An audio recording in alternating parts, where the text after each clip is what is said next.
This is the story of Clara, a wild crane who did something truly extraordinary. He chose a human to be his friend.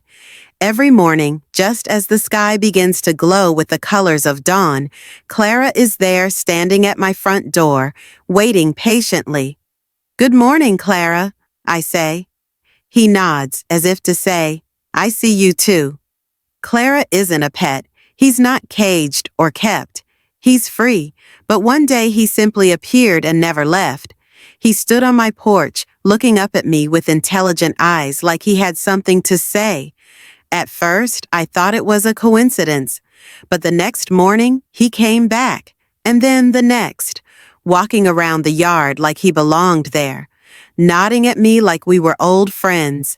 "Hey, Clara," I'd say. He'd just watch me, calm and regal, like he'd always been a part of my life.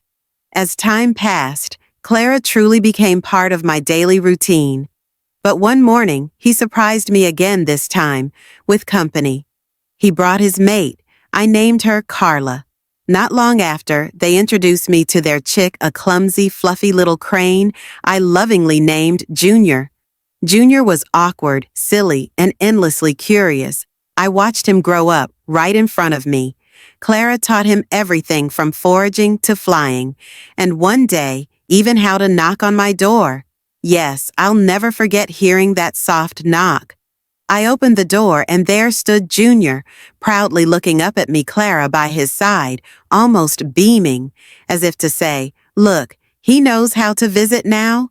It was beautiful, but just like all young ones, Junior eventually left to start a life of his own. I was sad, of course, but proud too. Then came another surprise. Clara and Carla had twins that year, Kevin and Kyle.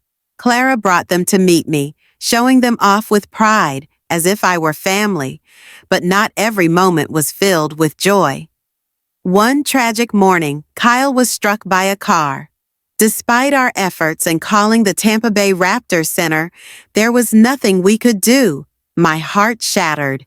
These birds were no longer just visitors, they were part of my life.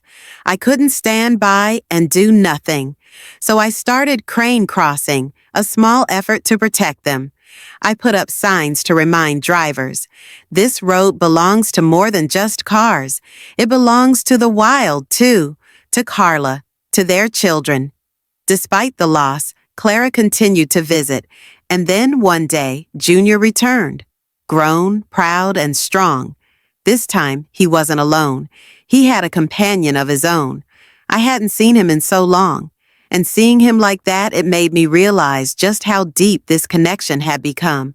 Clara, Junior, Carla, Kevin, they're not just birds. They're part of my story, and I'm endlessly grateful that Clara chose me to be a part of his. If this story touched your heart, please like, comment, and subscribe for more incredible, true stories of animals who change lives. Before considering an exotic pet, always consult with professionals and do your research. Every animal deserves a life filled with love, respect, and the freedom they were born to have.